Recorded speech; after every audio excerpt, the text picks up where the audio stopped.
So guys, today we're gonna talk a little bit about the two things that are absolutely necessary for 5th generation jets to come. So we had the leaks, of course, last week that basically confirmed that GENS is working on 5th generation fighters to come very soon.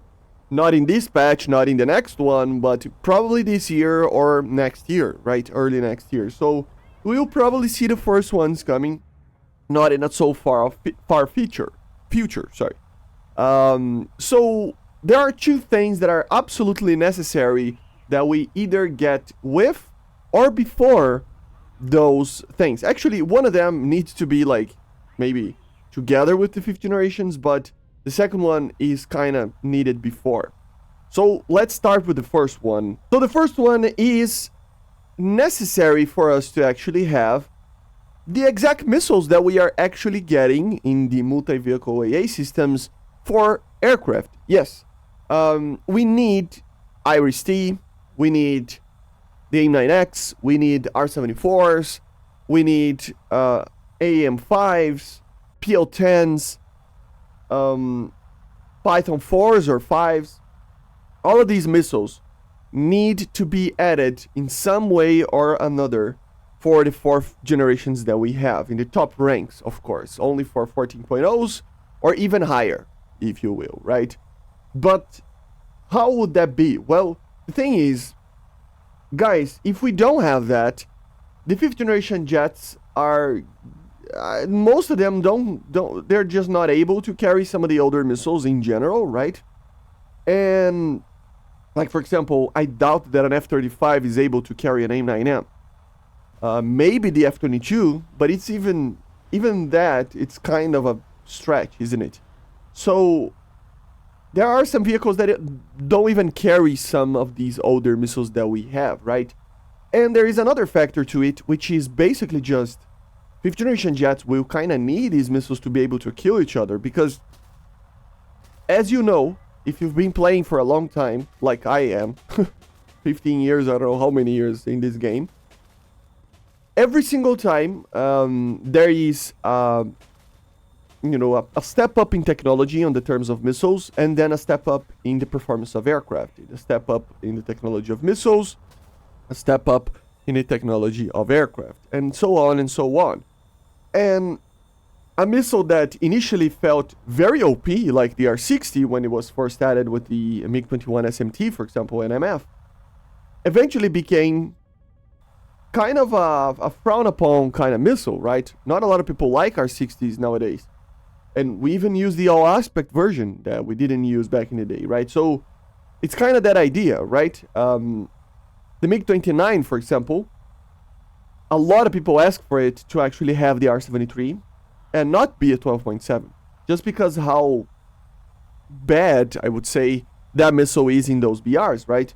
So all the 9.12s and 9.13 MiG-29s, they have a little bit of a problem because the R-60s, they're not really made to be fighting 80s, levels of performance and turning capability, etc., right? Which means that the missile is kind of bad. Can you get kills with it? Yes, but it is really hard sometimes. The same principle goes with the AIM-9M, and jumping that, for example, with all of the missiles that we have in the game for the next generation. If we don't have these missiles, it's going to be very hard to kill each other.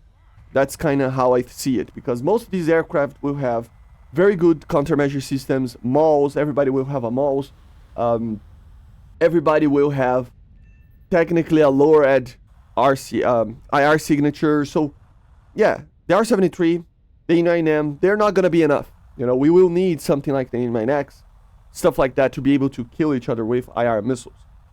So that's my opinion, of course, but I have a feeling that they need to add these missiles for aircraft first, or even together, but with the 5th generations. But yeah, to have the game ready for them. The other thing is something that I already talked about in many videos. It is more BR decompression, guys. Yes, 5th generations are going to be an amazing feature, but if they are fighting 13.0s, if they're fighting 13.3s, it's not gonna be fun. Okay, so we need a very high BR for these aircraft, because they are gonna, I don't even need to say it, it's a 5th generation jet. from the Su-57 to the J-20, F-35, and even F-22, and even others that can come later, they're all going to be way better than anything that we have in the game right now. And it's not a small gap. I mean, the Rafale and the Eurofighter, especially, and some other fourth generations that are at 14.0, might be able to fight these aircraft, but 13.7s, most 13.7s will have a problem with it. Most 13.3s, and I'm not even going to comment on 13.0s, right? So we need BR decompression. Do we need to have it now? Well, yes, but at the same time, it can be pushed a little bit, right? For example, when the 5th generation, in the patch, the exact patch that the 5th generations get added, on the very least, in my opinion, they should be added at a 14.7 BR. On the very least, maybe 15.0. It doesn't matter if there will be a gap in there or whatever. It just needs to happen. 5th generation jets are a big step up from 4th generation. Not as big as people think, but it is still a big gap, right? So, yeah, basically this is it, right? The two things that I think are absolutely necessary for us to actually have a 5th generation patch, basically, without too much trouble. With actually having fun and people having a chance of fighting these. Because remember, guys, maybe some countries will take a little bit more time to get it. The leaks say that they are working on it. Maybe we will have a whole 5th generation patch. But imagine if there is only 2 or 3 nations that get it first. For example, the F-22, the Su-57, and the J-20, for example. And the F-35 is pushed back a little bit. It's going to be a problem, isn't it? So, yeah, I think those two ideas need to happen as soon as possible for us to actually have an enjoyable idea with the 5th generations, okay? Let me know in the comments what is your, main thing that you think is needed before we get to the 5th generations. Every other single technology we technically have in the game. So, yeah, maybe ECM, maybe other things that I already talked about in other videos, but I think these two are absolutely necessary. So I see you guys on the next one. Make sure to subscribe, leave a like, leave a comment.